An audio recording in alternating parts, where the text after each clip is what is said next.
How's it going, everyone, and hope you're doing well. Welcome to this boot review and unboxing video of the Adidas Predator. These are the Laceless editions, and you're looking at the League models, which is the second from lowest tier that Adidas are currently doing for the Predators.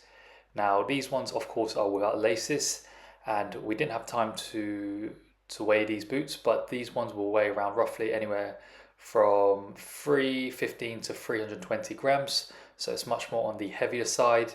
However, it will offer much more protection than, let's say, the likes of a speed boot, and it's fairly similar to the Adidas Copa League editions. So we're just going to be reviewing in terms of the sizing for feet types, whether these boots are for you or whether you should go for, let's say, the Predator with the laces, which is a bit more accommodating for wide and very wide feet, and the same applies for the ones with the tongue.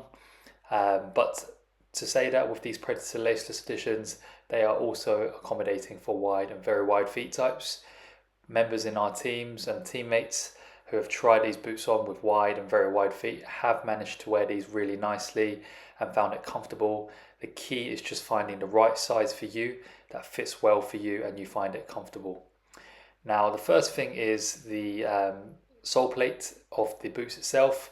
It's much more of a cheaper plastic than what you usually get from the Pro and Elite models of the Predator Laceless, which is to be expected, as you're going to be paying from roughly 70 to 80 euros or pounds for these Predators.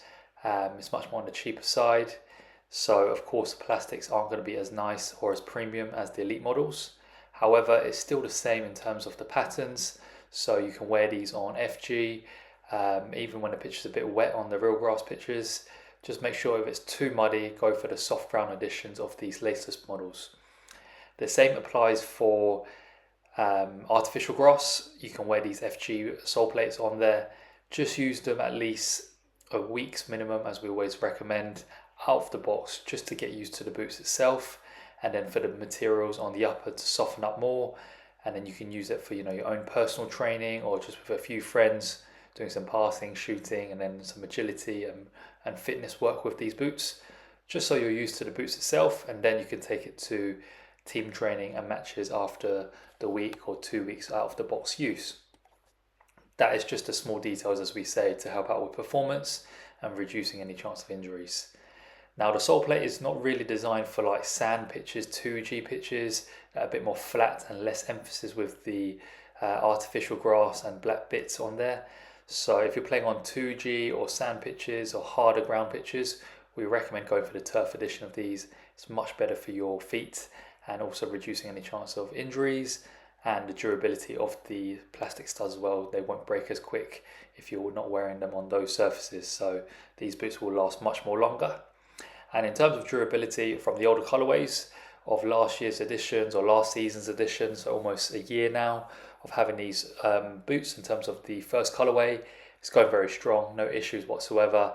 And we reckon if you're not playing it, too often, maybe if you're doing it once or twice during the weekdays and then one match on the weekends, these will last you at least 2 years, maybe 3 to 4, depending how well you take care of them and clean them. And then you can upgrade them and get a different pair or buy a new pair once these break after 2 to 3 years. So it's a really good investment and good buy for such a cheap pair of boots. So people that have got a low budget and don't play football too frequently, go for these boots if you're looking at these league editions. Don't forget to comment down below in terms of what you think of these boots as well, pros and cons, and what you thought about them after using them for a couple months, as it really helps out people that are watching this video now make a decision to see if these boots are for them or if they should go for a different pair. And as we said with the sizing, if you have narrow to normal feet types, we recommend going from true to size to a half size down.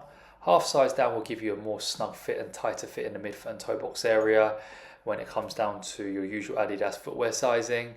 For very narrow fit, you may have to go one full size down, but do go to the Adidas store or order them online and try a few different sizing at home, and then you can find the right size for you before you take them out to the pitch, and then you can always return the one that doesn't fit you as well. Same applies for wide feet. Go true to size and that should fit you nicely. And for very wide feet, start off with true to size. You may have to go a half size up just to get a bit more space and leeway depending on how you find comfortable. If you like it to be a bit more snug, then go true to size. But yeah, as we said, for wide and very wide feet, anywhere from true to size to a half size up for these should do it really nicely. But thanks again for watching this review and unboxing of these Predator Laceless League Editions. If you enjoyed it, make sure to leave the video a like and to subscribe to our channel to see many more unboxing reviews in the near future. And we wish you all the very best and take care.